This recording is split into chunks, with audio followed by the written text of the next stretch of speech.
Hello team mind matters, আশা করি আপনারা সবাই ভালো আছেন। আমি নিবেদিতা ধর, আমি একজন রিহ্যাবিলিটেশন প্রফেশনাল। আজকের টপিকটা বেশ গুরুত্বপূর্ণ, কারণ আমরা গোটা এপ্রিল মাসটাই কিন্তু এই নিয়ে চর্চা করে থাকি, সেলিব্রেট করে থাকি। সেটা হলো অটিজম অ্যাওয়ারনেস মান্থ।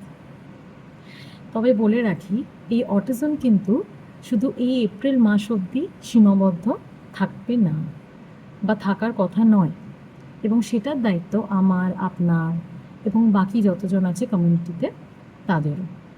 সেটা আমরা কীভাবে করতে পারি, তার আগে বলে রাখি অটিজম জিনিসটা কী।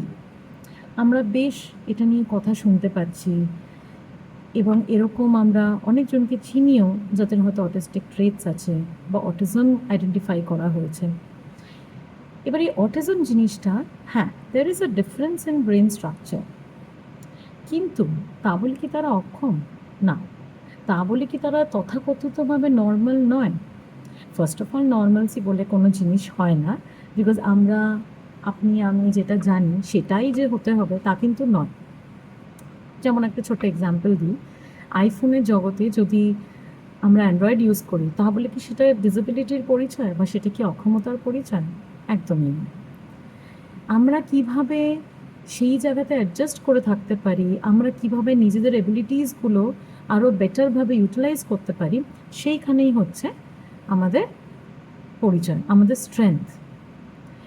এবার এই অটিজম যাদের রয়েছে তাদের একটা কোথাও ডিফিকাল্টি থাকে সোশ্যাল কমিউনিকেশন স্কিলে, বা আই কন্ট্যাক্ট মেনটেন করতে, বা রিপিটেটিভ বিহেভিয়ার দেখা যায়।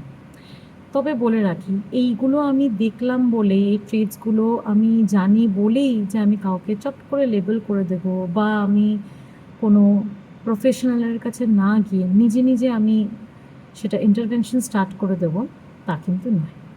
হ্যাঁ, আমরা সচেতন হতে পারি, আমরা অ্যাওয়্যার থাকতে পারি, যাতে আমরা তাদেরকে আরও হেল্প করতে পারি, এই সমাজে যাতে তারা আরও বেটার মানুষ হিসাবে নিজেদেরকে পরিচয় দিতে পারে, যাতে নিজেরা আরও বেটারভাবে লাইফ লিড করতে পারে, সেইখানে আমরা হেল্প করতে পারি।